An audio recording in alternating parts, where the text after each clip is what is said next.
Père, merci pour la parole ce matin, et que nous pouvons être changés, mais seulement par ta grâce. Et aide-nous une fois pour toutes à saisir cela dans nos têtes et à vraiment le savoir. Et Jésus leur dit, ce qui est impossible à l'homme est possible avec Dieu. Est-ce que quelqu'un peut dire Amen? Ce que vous ne pouvez pas faire et que je ne peux pas faire, Dieu peut le faire. Ce qui est impossible à l'homme est possible avec Dieu. Immergeons-nous dans cela une minute pour que ça ne glisse pas juste sur vos têtes et nous passions simplement à la chose suivante. Ce que vous ne pouvez pas faire, Dieu peut le faire. Peut-être que vous ne pouvez pas changer vos enfants, mais Dieu le peut. Vous ne pouvez pas faire que quelqu'un que vous aimeriez voir être en relation avec Dieu aime Dieu, mais laissez Dieu travailler en eux pendant un moment. Je ne peux pas changer mes circonstances, mais Dieu le peut. Je ne peux pas me faire aimer de tous ceux que je sers, alors j'ai laissé ça à Dieu. Dieu peut me donner la faveur. C'est étonnant ce qui arrive quand nous commençons à prier et à croire à la faveur surnaturelle. La grâce et la faveur imméritée. C'est Dieu qui vous donne des choses que vous ne méritez pas, qui vous ouvre des portes dont vous n'auriez jamais imaginé qu'elles aient pu s'ouvrir, qui vous donne une promotion pour laquelle vous n'êtes même pas qualifié. Je le sais parce que ça m'est arrivé. Avant que je rentre dans le ministère, ça m'est arrivé. Je veux dire que j'ai eu des positions que je ne méritais pas. Et dans le naturel, je n'ai pas de qualification pour faire ce que je fais maintenant. Mais quand Dieu vous donne la faveur, il peut vous placer quelque part. Et quand Dieu vous place, il vous garde. Nous devons apprendre à vraiment faire confiance à Dieu pour sa faveur au lieu de nous battre pour essayer de nous faire notre place tout le temps. Soyons plus agressifs dans notre confiance envers Dieu pour sa faveur. Quand vous faites du shopping, Dieu, je demande ta faveur. Donne-moi des réductions dont je ne sais même pas qu'elles sont disponibles. Amen. Quand vous allez au restaurant, Dieu, donne-moi la faveur. Ça prend juste une minute. C'est une manière d'exprimer votre foi. Dieu, je te fais confiance pour faire pour moi ce que je ne peux pas faire. Pour moi-même. Je me souviens d'une femme à qui je parlais une fois et c'était si triste. Elle travaillait dans un magasin et j'en suis venue à lui demander recevez-vous un salaire ou travaillez-vous à la commission? Et elle a dit non, nous sommes salariés. Et elle a dit nous avons un quota à remplir. Et si nous ne le faisons pas, nous pouvons perdre notre travail. Et elle a dit je suis un peu inquiète car les choses n'ont pas été très fortes pour moi. Et j'ai dit pourquoi ne priez-vous pas pour que Dieu vous envoie des clients? Et elle était chrétienne, elle et moi avions déjà parlé de ça. Donc j'ai dit, pourquoi ne priez-vous pas que Dieu vous donne des clients? Elle m'a regardé si bizarrement et elle a dit, est-ce que ce serait correct de prier à propos de quelque chose comme ça? Cette femme avait été croyante depuis près de 30 ans et elle ne savait pas qu'elle pouvait demander à Dieu de lui donner sa faveur. J'ai dit, eh bien, il y a des gens ici qui font des achats, pourquoi ne priez-vous pas que Dieu vous donne sa faveur avec eux et qu'il les guide surnaturellement jusqu'à vous? Vous n'avez pas parce que vous ne demandez pas. Vous pouvez demander à Dieu n'importe quoi et s'il ne veut pas que vous l'ayez, il ne vous le donnera pas, donc ne vous inquiétez pas pour ça.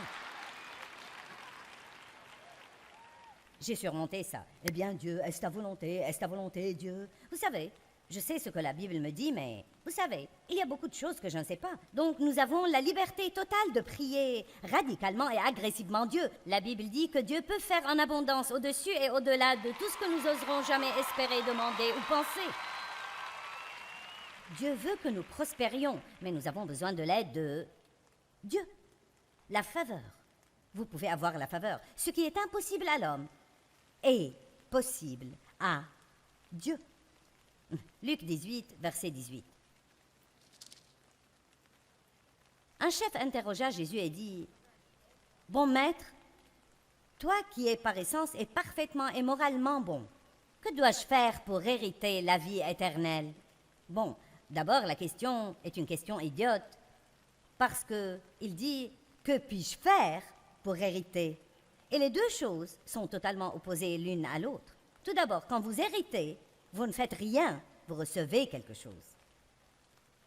Je peux vous dire que, quoi que nous possédions, quand le Seigneur nous prendra chez lui, nos enfants en hériteront. Ils n'ont pas travaillé pour cela, nous l'avons fait. Et ils l'auront. Tout ce que je ne pourrai pas consommer, ils vont l'avoir. Maintenant, est-ce qu'ils font quelque chose Pour l'obtenir, ils sont juste mes enfants. Allez, vous allez comprendre. Ils sont juste mes enfants. Et tout ce qu'ils auront ne sera pas fondé sur leur perfection, ce sera fondé sur une chose et une chose seulement. Et cette chose est la relation de sang, notre relation l'un avec l'autre. Est-ce que vous me suivez? Tout ce que vous recevez de Dieu est fondé sur une relation de sang. Vous avez été rachetés par le sang de Jésus-Christ. Ce n'est pas fondé sur ce que vous faites, mais ça dépend de si oui ou non vous voulez vraiment, pleinement croire en la parole de Dieu. Est-ce que quelqu'un ici veut ce matin laisser votre chair et décider de croire la parole de Dieu? Laissez-moi vous dire, si Dieu peut faire quelque chose pour quelqu'un, Dieu peut faire quelque chose pour vous. Tu ne sais pas toutes les mauvaises choses que j'ai faites. Vous ne savez pas toutes les mauvaises choses que j'ai faites non plus. Écoutez, nous faisons tous des erreurs. Si nous pouvions être parfaits, nous n'aurions pas besoin de Jésus. Que puis-je faire pour hériter? Mauvaise question. Jésus lui répondit, « Pourquoi m'appelles-tu bon? Personne n'est bon sauf Dieu. » Verset 20. Tu connais les commandements. Tu ne commettras pas d'adultère, tu ne tueras point, tu ne déroberas point, honore ton père et ta mère. Et il lui répondit, « J'ai observé toutes ces choses dès ma jeunesse. » Maintenant, voilà le hic. Jésus, ayant entendu cela, lui dit, « Il ne te manque qu'une chose. » Voilà, c'est si frustrant. Eh bien, j'ai bien fait ceci, et j'ai bien fait cela, j'ai bien fait ceci, et j'ai bien fait cela, et j'ai gardé ce commandement-là. Et Jésus nous regarde et dit, « Bon oui, mais il te manque encore une chose. » Peu importe combien de bonnes choses nous faisons, il y a toujours quelque chose de mal que nous allons faire. C'est tellement frustrant, à moins que nous apprenions à entrer dans le bon plan, qui est que Jésus est mort pour nous parce que nous avons des faiblesses dans notre chair et que nous ne pouvons d'aucune manière garder toute la loi et faire tout comme il faut et être parfaitement saints. Mais lui, maintenant, en ce moment, est en train d'intercéder devant le trône de Dieu pour vous et pour moi, pour que tout soit comme il faut. J'ai dit ce matin, Jésus prie pour moi aujourd'hui et Saint-Esprit prie à travers moi aujourd'hui. Pensez juste à ça. Il intercède constamment auprès du trône pour nous. Et la Bible dit que Dieu nous voit. Il choisit de nous voir juste parce que nous sommes en Christ. Il choisit de nous voir comme la justice de Dieu. Pouvez-vous... Il choisit de nous voir justifiés, juste comme si nous n'avions jamais péché, juste parce que nous croyons. Nous croyons. Nous héritons. Nous sommes co-héritiers avec Christ. Tout ce pourquoi il a payé et qu'il a racheté, nous l'obtenons. Tout ce pourquoi il a travaillé, tout ce pourquoi il est mort, nous l'obtenons. Par la grâce, par la foi. Par la grâce, par la foi. Par la grâce, par la foi. C'est fourni par la grâce de Dieu. C'est acheté par la grâce de Dieu. Et la foi, c'est seulement la main qui se tend et qui dit « Je le prends ». Parfois, nous pouvons être confus concernant la foi et nous pouvons penser, tu sais, je l'ai obtenue à cause de ma foi. Tout ce que vous avez à faire, c'est croire. Juste croire. Mais j'ai lu quelque chose il y a de nombreuses années et ça m'a vraiment béni. La foi n'est pas le prix qui achète la bénédiction de Dieu. Elle est payée totalement par la grâce de Dieu, par le sang de Jésus. Écoutez, la foi, c'est uniquement la main qui se tend et la reçoit. Vous savez, obtenir signifie gagner par des luttes et des efforts. Mais recevoir signifie être juste un réceptacle et prendre tout ce qui est offert. Avez-vous obtenu le salut, la bénédiction? Avez-vous obtenu votre percée? En vérité, si nous avons eu une de ces choses, ce n'est pas parce que nous l'avons obtenue. C'est parce que Dieu l'a donnée. Avez-vous obtenu une percée? Non, je ne pourrai jamais obtenir une percée, mais je prie que Dieu m'en donne une. Je prie qu'il en télécharge une pour moi. Il vous manque encore une chose. Par exemple, peut-être que vous priez 2 heures par jour et vous avez la capacité donnée par Dieu de mémoriser des chapitres entiers dans la Bible. Je parlais à Marilyn Hickey l'autre jour, une grande femme de Dieu, et juste en bavardant, elle a dit « J'ai mémorisé tout le livre de l'Apocalypse il y a des années. » Et ça m'a donné une crampe au cerveau.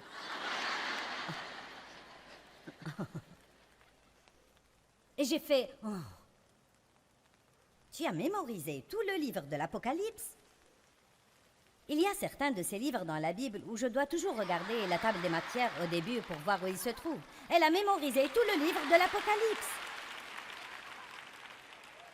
Et vous voyez, ça pourrait me faire sentir mal, sauf que ça ne le fait pas parce que je sais qu'elle peut le faire seulement parce qu'elle a un don pour le faire. Et si je ne peux pas le faire, c'est parce que je n'en ai pas besoin ou je n'ai pas le don pour. Quand j'ai besoin d'une écriture, je la trouve. Je ne les ai pas mémorisés, mais j'ai ce dont j'ai besoin. Ils arrivent d'ici et de là, et je ne sais pas exactement où ils se trouvent, mais ils sont tous là, ils sont corrects. Donc peut-être que vous pouvez mémoriser toute la Bible et vous prier 2 heures par jour, mais vous avez mauvais caractère. Il vous manque encore quelque chose. Allez, y a-t-il quelqu'un avec moi aujourd'hui? Peut-être que vous n'êtes pas jaloux ni envieux, ce n'est tout simplement pas un problème pour vous, mais vous êtes très impatient. Peut-être vous apprenez très vite, vous êtes juste très vif. Vous savez, certaines personnes sont juste naturellement plus intelligentes que d'autres. Et donc, disons juste que vous apprenez très vite. Mais alors, vous vous tournez et jugez d'autres gens qui n'apprennent pas aussi vite que vous. Et votre attitude avec eux est « Bon, quel est ton problème? Comment ne peux-tu pas comprendre ça? » Il vous manque encore quelque chose. Vous êtes tous avec moi aujourd'hui? Il vous manque encore quelque chose. Donc, regardons 2 Corinthiens 12, versets 7 à 9. Avant que nous soyons trop contrariés par nos faiblesses, regardons juste comment nous devrions les voir. Je ne sais pas pour vous, mais j'en ai eu assez il y a longtemps d'être continuellement fâché contre moi-même, et je ne perds plus mon temps avec ça.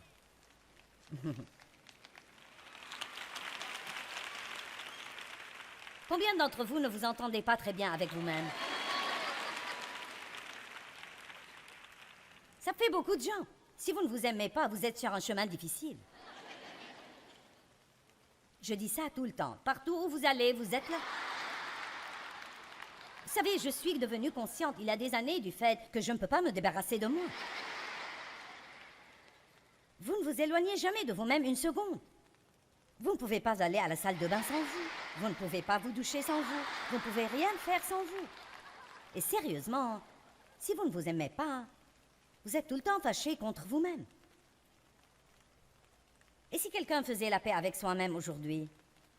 2 Corinthiens 12, verset 7. L'apôtre Paul. Et afin que je ne sois pas enflé d'orgueil.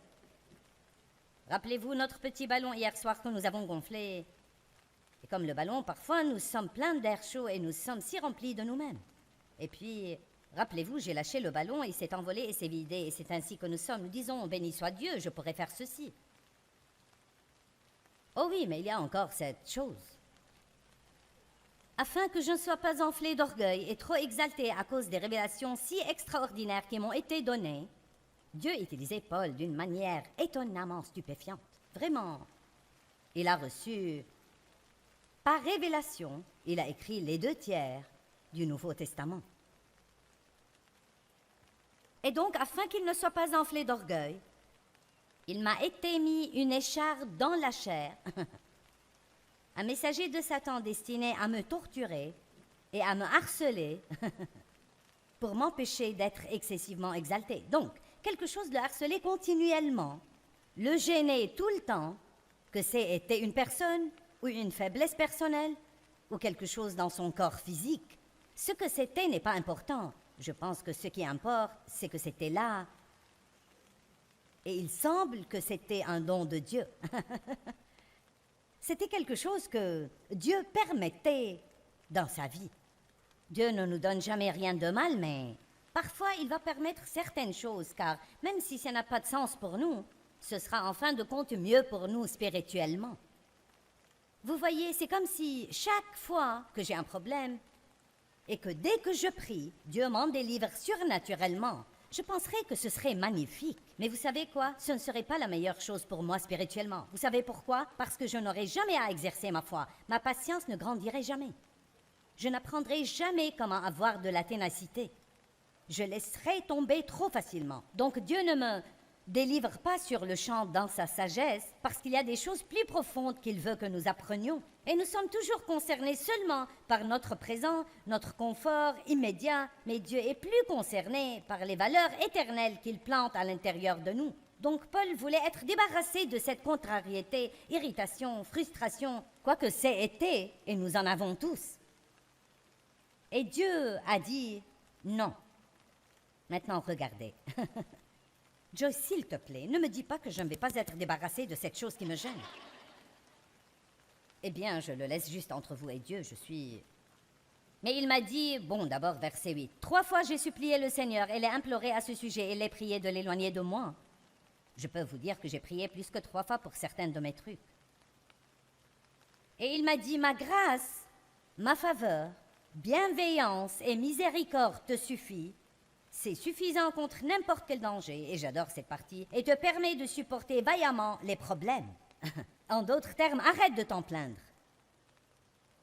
Lève-toi comme un homme ou une femme de Dieu et dis, je ne m'attends pas à ce que tout dans ma vie soit parfait. J'ai la puissance du Saint-Esprit dans ma vie qui me permet de faire tout ce que j'ai besoin de faire et de le faire avec le sourire aux lèvres. Alléluia. Ma force et ma puissance sont rendues parfaites, accomplies et complètes et se manifestent plus efficacement dans ta faiblesse. Êtes-vous avec moi maintenant?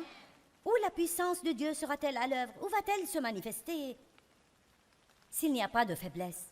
Maintenant, je n'invite personne à avoir des faiblesses, mais je vous dis que si vous en avez, ce n'est pas la fin de tout. Et Dieu vous aime toujours.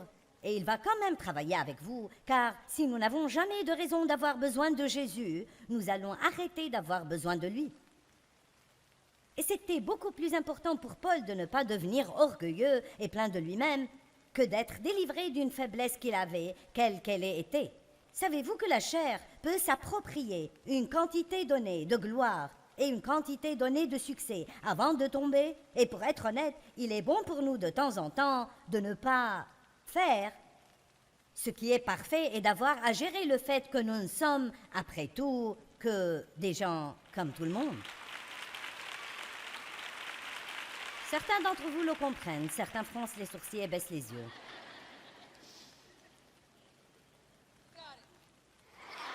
Merci.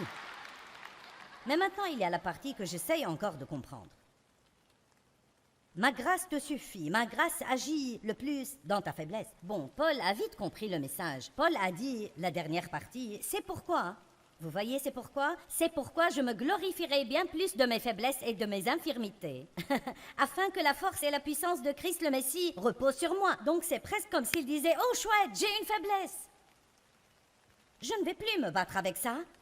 Je vais juste m'en glorifier, car ce n'est vraiment pas un problème après tout, parce que vous voyez, même si j'ai une faiblesse, si je m'appuie sur Dieu et j'insiste vraiment pour recevoir sa grâce vient et la remplit. Et il se peut que je sache que je l'ai, mais vous ne le saurez jamais. Donc vous pouvez toujours penser que je suis ce boulet de canon, mais vous ne savez pas.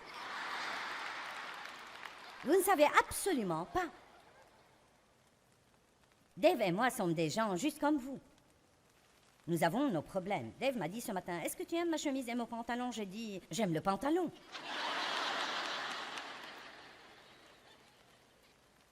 Et alors il m'a dit, êtes-vous prêt pour cela? Bon, j'ai 70 ans. Je pense que j'ai l'air plutôt bien pour 70 ans. Je veux dire, je n'aurai pas 70 ans avant juin, mais j'aurai 70 ans en juin. Donc, il me dit ce matin, tu as une petite poche juste là. Bon, vous savez, franchement, il y a 20 ans, je serais passée en mode tueuse.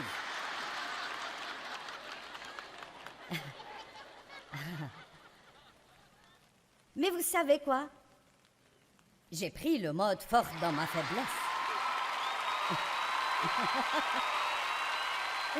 Et ça marche plutôt comme ça. Dieu, aide-moi à me taire, aide-moi à me taire.